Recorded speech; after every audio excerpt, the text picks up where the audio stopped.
O que já sabemos a respeito do Evangelho de Deus, como o apóstolo Paulo o chama aqui no capítulo 1, o versículo 1 da carta aos Romanos, ele diz assim: eu sou apóstolo e eu fui enviado, eu sou servo de Jesus Cristo, separado para o Evangelho de Deus, que ele passa a explicar. O que nós sabemos já sobre o Evangelho de Deus aqui nessa carta aos Romanos? Primeira coisa que nós sabemos é que Jesus Cristo, ao ressuscitar, foi identificado como o primeiro ser humano que legitimamente pode ser chamado Filho de Deus.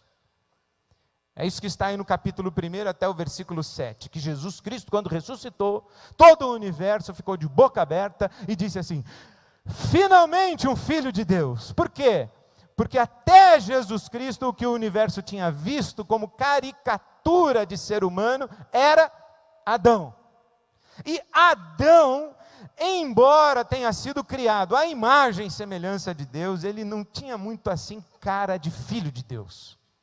Mas quando Jesus Cristo ressuscita da morte, então todo o universo fala: aí está o Filho de Deus. É isso que o apóstolo Paulo está falando aí, que Jesus Cristo foi declarado Filho de Deus com poder pela sua ressurreição dentre os mortos. Capítulo 1, versículo 4. Então Jesus é o primeiro espécime humano que vive a plenitude do propósito de Deus para o ser humano, para a vida humana, para você e para mim.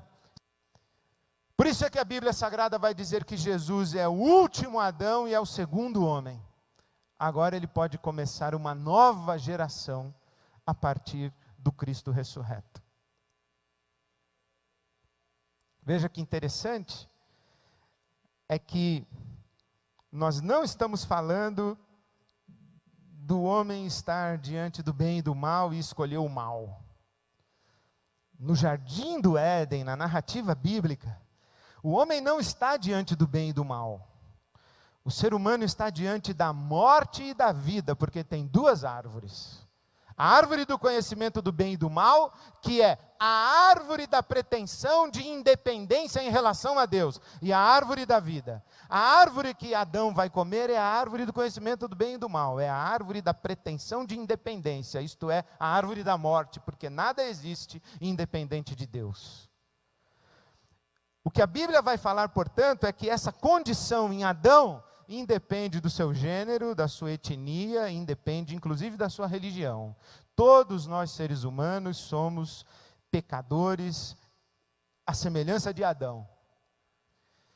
E aí o apóstolo Paulo vai dizer o seguinte: olha pessoal, não importa se você é judeu ou se você não é judeu. O que para nós traduzimos: olha, não importa se você é cristão ou não é cristão, se você é evangélico ou não é evangélico. Essa coisa de você vai morrer, não importa se você tem a melhor doutrina, a melhor ética, se você é a pessoa mais honesta do planeta Terra, o sujeito mais íntegro, a mulher mais piedosa, a mais dedicada ao jejum e à oração, você vai morrer. E não há nada que você faça que liberte você dessa condição de que a morte vai engolir você. A menos que Jesus Cristo pegue você na morte e traga para a vida. E é essa a nossa esperança, e é isso que o Paulo vai dizer, que é a justificação pela fé. Não é nada que nós fazemos, é o que Deus faz, é o que Jesus faz na nossa vida, e Ele, Jesus, pode nos trazer da morte para a vida. Por quê? Porque Ele recebe a pena de morte que nos era cabível em função do nosso pecado. Esse é o grande escândalo do Evangelho, esse é o grande escândalo da mensagem cristã, de Jesus que morre e que Deus descarrega sobre a cruz do Calvário a sua ira, e as mentes mais esclarecidas, mais ilustradas, mais iluminadas, não conseguem conceber esse fato, essa realidade. Entretanto, não há como a gente fugir de ler a Bíblia Sagrada e concluir que, de alguma forma, é a morte de Jesus Cristo na cruz do Calvário que possibilita essa afirmação extraordinária do apóstolo Paulo, que nós temos paz com Deus. Nós estávamos em inimizade, nós estávamos em rebelião, nós éramos inimigos de Deus, éramos rebeldes em relação a Deus, e porque estávamos em inimizade, em rebelião, a morte nos era justa, mas Deus não aplica a pena de morte contra nós, e ela cai na cruz do Calvário. Não há como a gente ler a Bíblia sem chegar a essa conclusão, e eu vou ler alguns trechos da Bíblia Sagrada para você, como por exemplo, Isaías capítulo 53. Verdadeiramente, disse o profeta Isaías, ele o servo sofredor de Deus, ele, o Filho de Deus, o Cordeiro de Deus, ele tomou sobre si as nossas enfermidades e as nossas dores levou sobre si.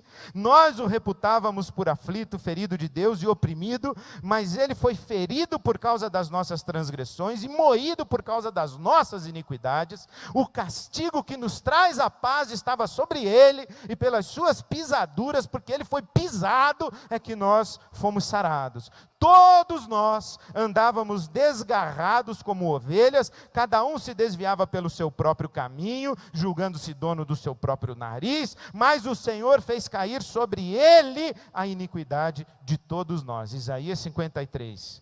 Segunda carta de Paulo aos Coríntios, o Paulo vai interpretar o profeta Isaías dizendo que Deus estava em Cristo reconciliando consigo o mundo, não lhes imputando os seus pecados. Aquele que não conheceu pecado, Jesus Cristo, Deus o fez pecado por nós, para que nele fôssemos feitos justiça de Deus. Jesus Cristo é a nossa redenção, e pelo seu sangue nós temos a remissão dos nossos pecados. Efésios capítulo 1, versículo 7. Jesus Cristo é o nosso sumo sacerdote, diferente dos sacerdotes do Velho Testamento que repetidas vezes apresentavam sacrifícios a Deus pelos seus próprios pecados e pelos pecados do povo.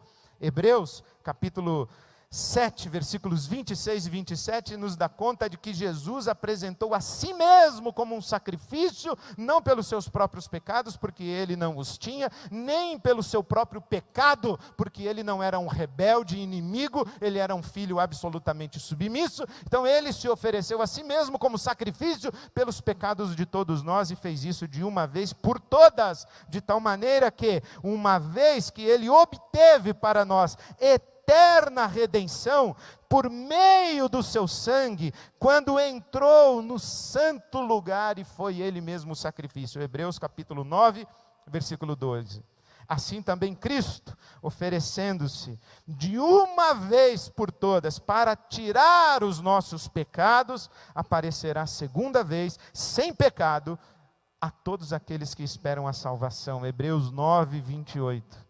Onde há remissão de pecados, e essa remissão já foi feita na cruz do Calvário, não há mais necessidade de sacrifícios. Hebreus 10, 18. Depois da cruz do Calvário, ninguém mais pode pedir a você um sacrifício para Deus. E exigir de você um sacrifício seu, para que Deus abençoe você, porque o sacrifício foi feito em plenitude, consumado na cruz do Calvário. Hebreus capítulo 10, versículo 18. 1 de João capítulo 2, versículo 2, Jesus Cristo é a propiciação pelos nossos pecados, o meio pelo qual Deus se reconcilia com o homem pecador. Como é que Deus se reconcilia com você? Por causa do sacrifício de Jesus na cruz do Calvário, por causa da morte de Jesus. O sangue de Jesus é capaz de expiar o pecado, vertido para remissão de pecados. E ele tem efeito. Por isso é que nós somos batizados, como nos ensinou o apóstolo Pedro em Atos dos Apóstolos, capítulo 2, versículo 38. Quando Pedro diz assim, olha, Jesus era o Filho de Deus e vocês mataram Jesus. Vocês quer dizer nós. E quando a gente toma consciência disso, que nós matamos Jesus, mas Deus o Pai o ressuscitou, nós dizemos assim, e agora, o que faremos? E Pedro responde, cada um de vocês seja batizado em nome do Pai, do Filho e do Espírito Santo, para a remissão dos seus pecados no sangue de Jesus Cristo. 1 de Pedro 2,24, Jesus Cristo carregou em seu próprio corpo, sobre o madeiro, os nossos pecados, porque também Cristo padeceu uma vez pelos pecados, o justo pelos injustos, para levar-nos a Deus. 1 de Pedro 3,18. O sangue de Jesus Cristo, Filho de Deus, nos purifica de todo pecado. 1 de João 1,7. 1 de João 4,10, nisto consiste o amor, não em que nós tenhamos amado a Deus, mas que Ele nos amou e enviou o seu Filho como propiciação pelos nossos pecados. Na verdade, Jesus Cristo nos ama e pelo seu sangue nos libertou dos nossos pecados. Portanto, não há como você ler a Bíblia sem você chegar à conclusão de que não fosse a morte de Jesus Cristo na cruz do Calvário, nós não poderíamos invocar Deus como Pai, e sequer nós existiríamos. Porque a cruz de Jesus Cristo é conhecida desde antes da fundação do mundo. Para nos criar, Deus precisou sacrificar a si mesmo. E a cruz de Cristo é a expressão na história desse sacrifício de Deus por você e por mim. A cruz de Cristo é essencial. Outro dia eu ouvi alguém dizendo que Jesus bem poderia ter morrido enforcado, esfaqueado, tomado veneno como Sócrates, o filósofo. Não poderia. Ele deveria morrer morte de cruz. Ele deveria ser pendurado no madeiro, porque sua morte foi profetizada. Todos os profetas de Israel apontaram para aquele que seria levantado no madeiro, assim como Moisés levantou a serpente no deserto, o Filho do Homem seria levantado, e quando fosse levantado da terra, na cruz do Calvário, todos atrairia para ele. Então essa morte de Jesus é o ponto focal da nossa redenção. Você interprete como você quiser, mas o que acontece é o seguinte, meu amigo, minha amiga, não fosse o sangue de Jesus, nós estávamos no não ser, ou nos quintos dos infernos, ou nem teríamos chegado a existir. O Evangelho tem que passar pela cruz, o Evangelho tem que passar pelo sangue de Jesus, senão não é o Evangelho de nosso Senhor Jesus Cristo. É ali. Por isso é que Paulo aqui escrevendo aos Romanos, no capítulo 5, ele diz assim: fomos justificados pela fé e temos paz com Deus. O que isso quer dizer? Temos paz com Deus, é que esse assunto, pecado, foi resolvido na cruz do Calvário. O castigo que nós deveríamos receber, Jesus recebeu. E agora, cobertos pelo sangue de Jesus, quando Deus nos olha e nos vê, Ele não vê mais pecado. Ele nos vê puros, inculpáveis e irrepreensíveis. É o sangue de Jesus que faz isso por nós. Não é nada que possamos fazer. E nós estamos em paz com Deus. A Bíblia Sagrada diz assim no capítulo 1, versículo 18, que dos céus se manifesta a ira de Deus. Mas o apóstolo Paulo escreve no capítulo 5, que estamos lendo, que nós fomos salvos da ira de Deus, no versículo 9, por causa de Jesus. É como se Deus tivesse que descarregar a sua ira sobre nós, mas Ele descarrega sobre a cruz. É isso que a Bíblia está falando. Você dá um jeito de explicar, mas é isso que a Bíblia está falando. E agora nós temos paz com Deus.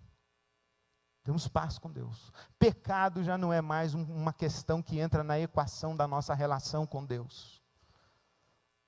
Quantos de vocês fazem coisas erradas? Eu sei que vocês fazem muito raramente esse tipo de coisa. Vocês fazem uma coisa errada e você fica assim com vergonha de orar. Bobagem. Bobagem. Você está em paz com Deus.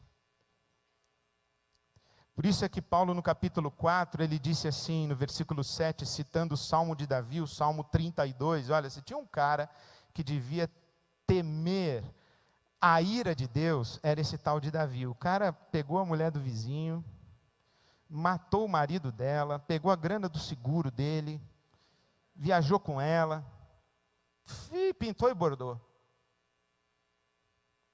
Aí ele diz assim no Salmo 32, e o que o Paulo citou aqui em Romanos 4, como são felizes aqueles que têm suas transgressões perdoadas, cujos pecados são apagados, como é feliz aquele a quem o Senhor não atribui culpa, a quem o Senhor não imputa pecado. Quem é esse cara aqui? Eu.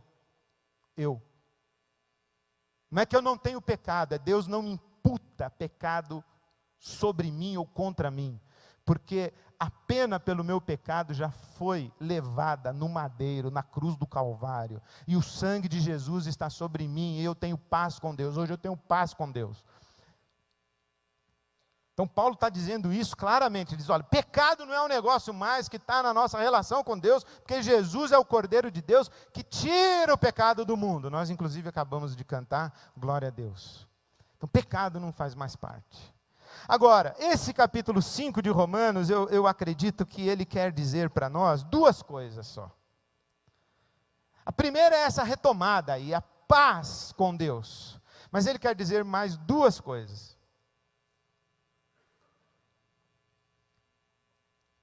A primeira delas é que ele quer afirmar e reafirmar para nós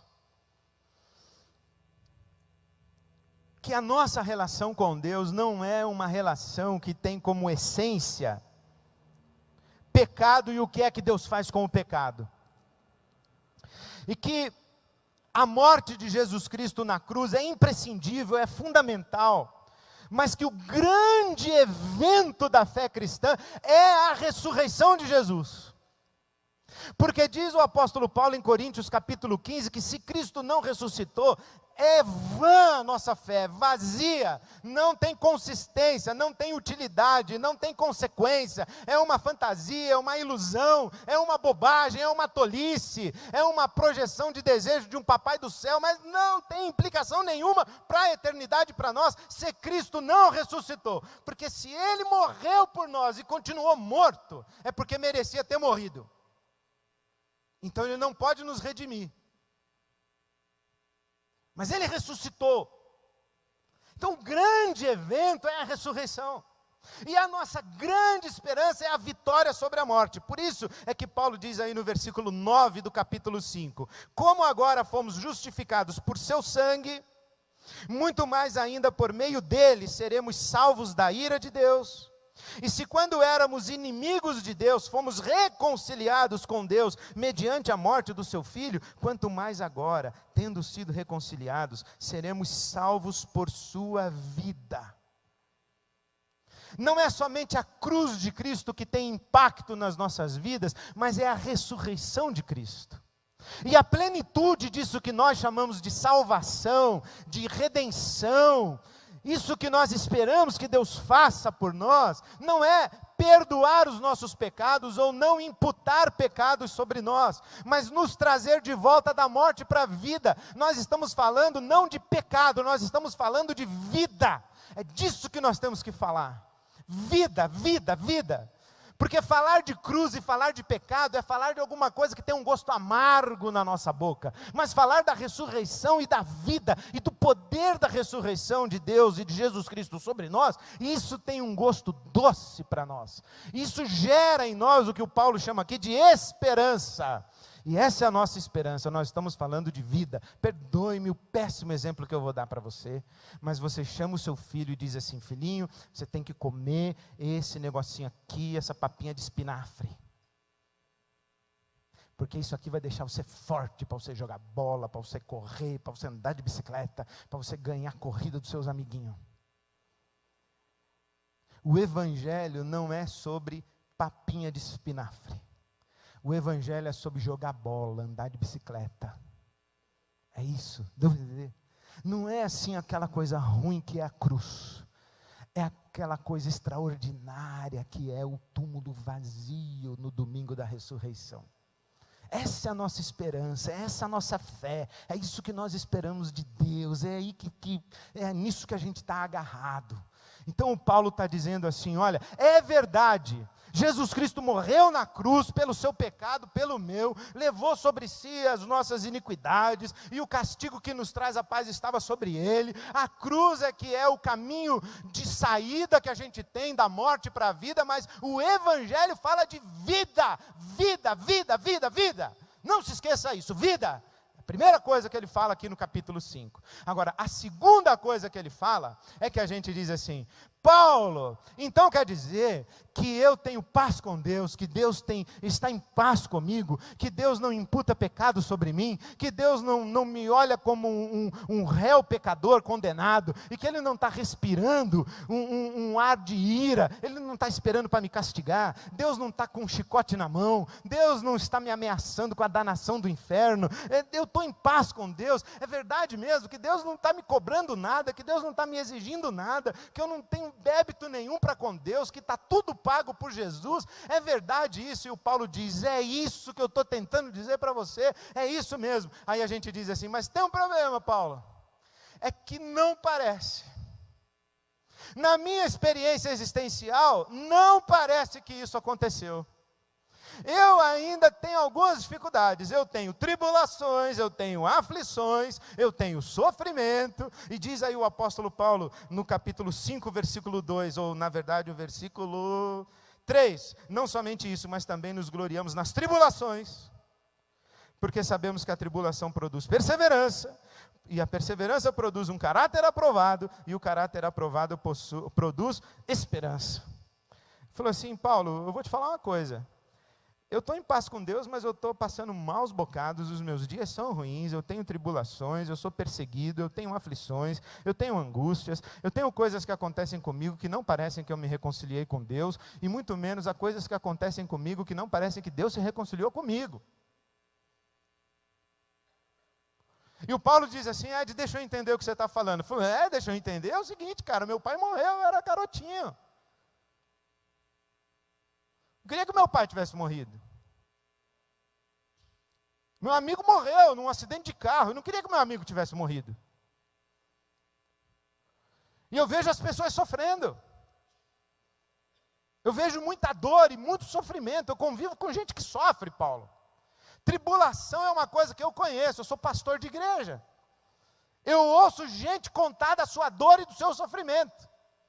Eu tenho angústias na minha alma, eu tenho perguntas e questões, eu vejo o mal no mundo, e eu acho que Deus está de braço cruzado. Deus podia se mexer um pouquinho mais. Deus é meio omisso, viu, Paulo? Aqui no Brasil, Deus é meio omisso, que tem uns cabras aí que já deviam ter morrido, mas não morreram, só morre cara errado. Deus parece que não está muito satisfeito com a gente. E eu me reviro à noite na cama com perguntas que eu não sei responder. E eu tenho sentimentos, eu tenho pensamentos, eu tenho vontades que eu não gostaria de ter. E mais, Paulo, às vezes eu penso assim, na hora que eu estou fazendo uma oração, eu penso que Deus não só não está ouvindo, como Ele não está nem lá para ouvir. Não é que eu estou conversando com Deus e Deus está olhando para o horizonte e que eu tenho que falar: alô, eu estou falando. É que Deus não está nem lá na sala. De vez em quando eu tenho vontade de, no meio da oração, parar e falar: Deus, não dá, o senhor vazou, deixou eu aqui sozinho, não dá. Me deixou na solidão, me deixou no vazio, essa sensação de que não tem ninguém ouvindo a minha oração. E pior, e quando eu penso assim à noite, será que a vida acaba mesmo na morte e não tem nada desse negócio de inferno, de céu, e que tem Deus é coisa nenhuma e eu estou aqui nessa? Vai dizer que você não pensa isso.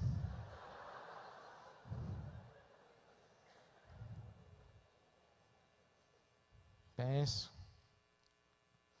E quando eu tenho assim uns sentimentos vergonhosos, uns pensamentos vergonhosos, uns desejos vergonhosos, umas vontades vergonhosas assim, e que eu não teve uma época da minha vida que eu tinha vergonha de sentir aquilo, de pensar aquilo, de desejar aquilo, mas aí piorou. Eu achava que a vergonha era o estágio maior do desespero.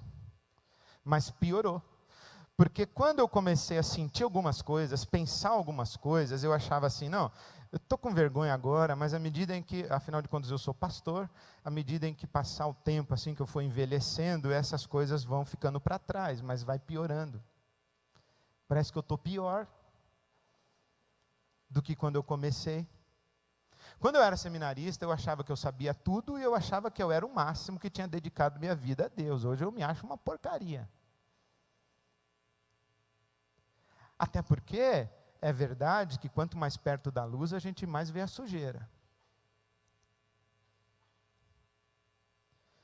Então a nossa caminhada espiritual é uma caminhada em que no começo a gente se acha o máximo, e à medida em que a gente vai andando com Deus, a gente se acha cada vez menos.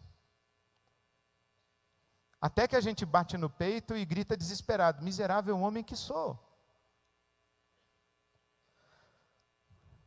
E aí começou a piorar quando eu comecei a pensar assim: se eu realmente tivesse nascido de novo, eu não ia estar sentindo isso que eu estou sentindo. Se eu realmente amasse a Deus acima de todas as coisas, eu não ia estar querendo isso que eu estou querendo. Se eu realmente tivesse me reconciliado com Deus, e Deus tivesse reconciliado comigo, eu não ia estar pensando essas coisas que eu estou pensando. Será que eu realmente sou convertido? Você já pensou isso a seu respeito? De vez em quando eu penso essas coisas. Mas aí eu sou lembrado que paz com Deus não significa aquela serenidade, aquela felicidade constante, perene, aquele sorriso que não... Isso aí, o que causa isso aí nas pessoas é remédio. Não é conversão. Estar em paz com Deus não tem nada a ver com paz interior. Isso é budismo. Não é paz interior. Da mesma forma que quando a gente estava debaixo da ira de Deus, a gente não vivia amedrontado e assustado o tempo inteiro. Da mesma forma que a afirmação de que a ira de Deus estava sobre nós não gerava em nós um terror interior, a afirmação de que a paz de Deus está sobre nós não gera necessariamente uma serenidade interior. Gera uma nova consciência, isso sim, mas não um estado emocional. E eu descobri também que paz com Deus não significa que existe controle absoluto de todas as circunstâncias da minha vida, de tal maneira que nada aconteça para me contrariar e para que eu deixe de sofrer ou não sofra, ou que sofra menos do que os outros. Eu tenho uma nova consciência, que eu tenho paz com Deus. E mais do que uma nova consciência de que eu tenho paz com Deus, o apóstolo Paulo está dizendo assim: Ed, eu entendo perfeitamente tudo isso aí que você está falando, e o Paulo diz assim: eu quero dizer para você uma coisa, eu já tive pior do que você, eu já tive vontade de morrer. Você já teve vontade de morrer? Eu falei: não, Paulo, o que eu tenho é vontade de não morrer. Aí ele falou: pois eu já tive vontade de morrer. Leia a carta de Paulo aos Coríntios, a segunda carta, quando ele diz assim que passou por uma tribulação, uma perseguição, e no meio de uma tempestade louca, ele falou: até desesperamos da vida, perdemos a esperança, e o sofrimento foi tamanho, que quase que eu falei: Deus me leva, porque melhor é estar contigo, do que passando por tudo isso. Eu digo: não, Paulo, graças a Deus, eu ainda não tive vontade de morrer, mas eu conheço gente que já teve. Aí o Paulo diz assim: pois eu quero dizer para você uma coisa, quando você passar por esses dias, por esses pensamentos, por esses sentimentos, por essas tribulações, por essas angústias, por essas dificuldades, por essas perguntas sem respostas, por essas aflições, você não se esqueça que Deus te ama. Não se esqueça que Deus está do seu lado. Não se esqueça que Deus está a seu favor. Não se esqueça que Deus está em paz com você e que Ele te ama e Ele te amou desde a eternidade, mesmo antes de você existir. Deus já te amava. Por isso é que ele diz assim: e o Espírito Santo de Deus comunica ao nosso coração o amor de Deus, e derramou no nosso coração o amor de Deus. Essa é a nova consciência. Por isso é que quando eu digo para você que eu tenho esses pensamentos, esses sentimentos, essas perguntas, essas aflições, essas coisas vergonhosas, é assim, às vezes, e passa rápido, viu, pessoal? Passa rápido, porque graças a Deus eu tenho o Espírito Santo comigo, e ele vem para mim e diz assim: Ed, para com isso, Deus te ama. Ed, para com isso, Deus te ama. O Espírito Santo vem falar para mim, ele vem segredar no meu coração, ele diz assim: Deus te ama, para com isso, Deus te ama, porque isso é uma verdade da nossa vida, viu, pessoal?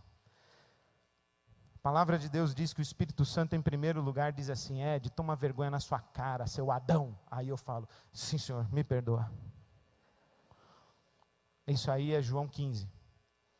É o Espírito Santo quem nos convence do pecado, da justiça e do juízo. Aí a gente cai de joelhos aos pés da cruz, e nessa hora que a gente cai de joelhos aos pés da cruz, o Espírito Santo vem rápido e nos coloca de pé e diz assim: Deus te ama, Ed, Deus te ama. E eu falo assim: mas como é que ele pode amar um sujeito que nem eu? Eu falo: pois é, esse é o escândalo do Evangelho, Deus te ama. E toda vez que os meus pés resvalam para fora do amor de Deus, o Espírito Santo vem dizer para mim: Deus te ama.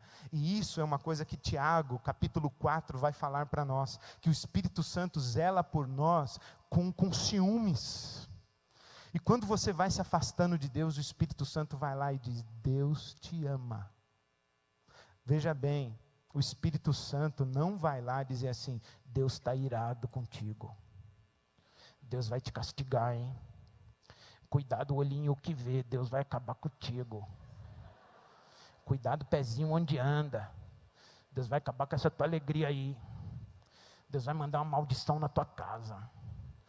Cuidado, hein? Deus vai soltar o gafanhoto. Não. O que o Espírito Santo vem dizer para nós é: Deus te ama. Deus te ama. Porque a palavra de Deus diz é que o amor de Deus é que nos constrange. E esse Espírito Santo é que derrama esse amor de Deus nos nossos corações.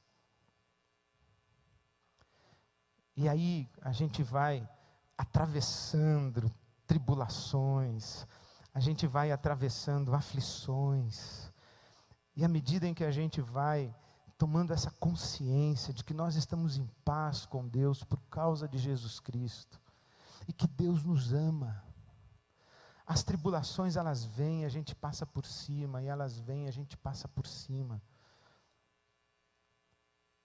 O choro dura uma noite, mas a alegria vem pela manhã. E o Espírito Santo de Deus canta uma canção para nós durante a nossa noite de choro, dizendo: Deus ama você. Agarre-se na esperança da ressurreição, porque as tribulações do tempo presente não se comparam à glória que em nós há de ser revelada. E nós vamos nos tornando fortes, e nós vamos nos tornando nobres, e nós vamos nos tornando belos, e nós vamos nos tornando grandes, e o diabo vai ficando cada vez com mais raiva, porque no meio da nossa tribulação a gente canta um hino de louvor a Deus, e o diabo diz: não é possível. Aí ele chuta mais forte a nossa porta, e a gente dá um glória a Deus mais forte ainda, glória a Deus, e o diabo fica com mais raiva ainda, e a gente vai dando glória a Deus. Porque você está dando glória a Deus? Eu estou dando glória a Deus pela minha esperança de participar da ressurreição. Eu estou dando glória pela minha esperança de que a glória de Deus vai ser revelada um dia, e a terra vai se encher do conhecimento da glória do Senhor, como as águas cobrem o mar. Eu tenho essa esperança, e eu estou dando glória a Deus por isso. Porque não se esqueça, capítulo 1, versículo 23, o que Adão fez? Pegou a glória de Deus e deu para os animais, para os bichos, para as estátuas, para os colares, para as velas, e deu inclusive para si mesmo. Pegou a glória de Deus e jogou no lixo. E aí o que aconteceu?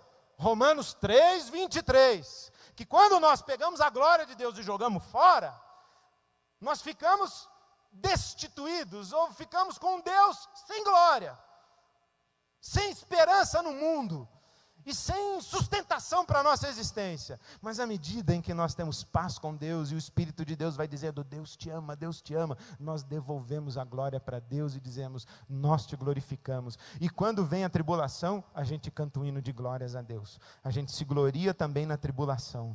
E aí o Paulo diz assim: e aí Ed, como é que está aquela sua noite de angústia lá, aquele negócio? Paulo, depois desse capítulo 5, eu só tenho a dizer uma coisa: glória a Deus. Eu me glorio também em Deus. Glória a Deus. Essa é a minha vida, é glória a Deus. Porque eu descobri que Deus não é contra mim, que Deus está comigo, que Deus me ama, e que é isso mesmo. Eu tenho paz com Deus, mas a minha vida não é um mar de rosas, nem do lado de fora e nem do lado de dentro. Mas eu tenho uma esperança, e nessa esperança, ouvindo o Espírito Santo dizer para mim: Deus está contigo, Deus te ama, Deus está contigo, Deus te ama. Eu vou me tornando forte, aguardando esse dia da ressurreição, e Deus vai sendo glorificado na minha vida. E eu vou dizer para você uma coisa, viu, Paulo? Não sei se você conhece essa frase que eu vou citar agora, viu, apóstolo Paulo? Mas se Deus é por nós, quem será contra nós? Se Deus é por nós, quem será contra nós? Porque nós estamos certos que nem a morte, nem a vida, nem anjo, nem principado, nem potestade, nem qualquer criatura, nem do céu, nem da terra, de debaixo da terra, nem deste século, nem do vindouro, nem o presente, nem o futuro, nem espada, nem perseguição, nem fome, nem nudez, nem nada pode nos separar do amor de Deus que está em Cristo Jesus, o nosso Senhor. Por isso, o que nós dizemos? Glória a Deus! É tudo que nós temos que dizer. Glória a Deus, glória a Deus, glória a Deus. Isso é, meus queridos irmãos, Romanos capítulo 5, quando o apóstolo Paulo diz: Jesus morreu, pessoal. Deus não vai cobrar de nós o nosso pecado, porque Jesus já morreu. Agora nós temos paz com Deus. E se você ainda está sofrendo, mesmo depois de reconciliado com Deus, quero dizer para você uma coisa: se Jesus Cristo morreu por você quando você era inimigo de Deus, agora que você está reconciliado, imagina o que Ele não pode fazer na sua vida e o que Ele não vai fazer na sua vida. Portanto, levante e dê glória a Deus, em nome do Cordeiro de Deus que tirou o pecado do mundo. Amém, amém e amém.